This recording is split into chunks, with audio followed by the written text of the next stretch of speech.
Hey challengers! It's time to announce March's challenge, which is going to be meal planning. Yay, meal planning! Let me talk a little bit about this topic. First, why is this important? And as you know, I'm sure, our lives get very busy and hectic, and in the middle of the week, it can just seem like a real hassle to plan something for dinner, especially something that's going to be healthy and taste good, that the whole family likes.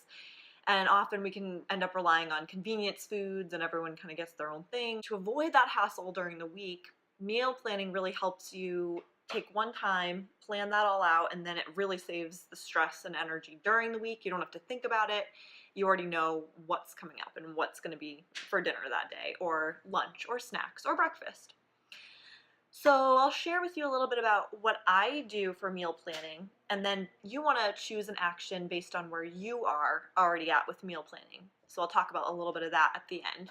So what I usually do for meal planning is I'll sit down with my husband, and we already pretty much know what dinners we like. So we'll choose maybe 5 or 6 dinners that we want to have that week coming up.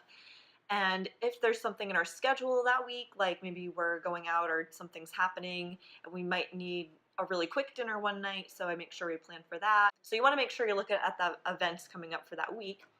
And then we sit down, write what we want to have for meals. And from there, I look at what are the ingredients we need to make each of those meals. And I also really like leftovers for lunch the next day because it just makes the whole meal planning thing much easier and you save time and money. So I like to make sure I plan for enough ingredients to make more than just the 2 servings we would need. Then, once I have all those ingredients out, I'll go and see what we already have in our house to make sure I'm not double buying things and wasting money in food. And then from there, I'll make my shopping list. So I'll write down all the missing ingredients that we'll need to get.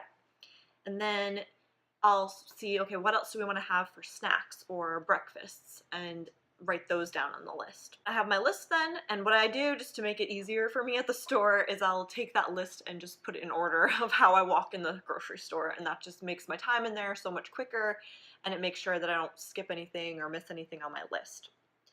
Then when you're at the grocery store, make sure you're actually sticking to your list so that you're not buying extra food that you don't really need, and it also really helps you save money. I also write down the dinners that we had planned so I don't forget during the week.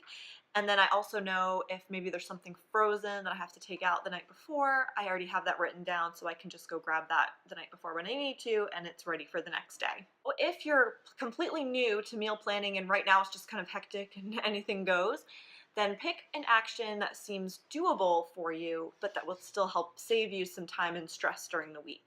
So maybe you just start meal planning 2 nights a week or 3 nights a week or whatever really works for your schedule. Now, once you start to do this, you want to build on it. And if you find meals and recipes or you already have them that your family likes, then keep those in a place like maybe it's online, maybe it's written down in an old-fashioned little recipe book.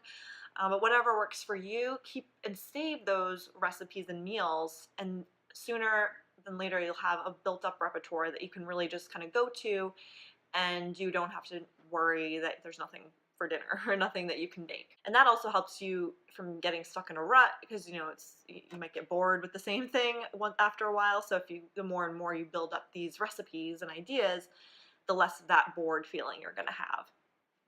Now, if you're already an awesome meal planner and you love your system right now, that's awesome.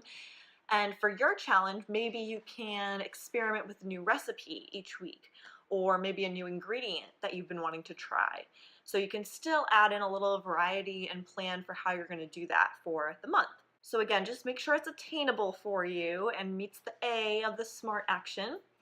And over the next few days, or when we get into March, I'll actually be posting some helpful tools and planning ideas that might work for you that you can check out that really are helpful when it comes to planning your meals.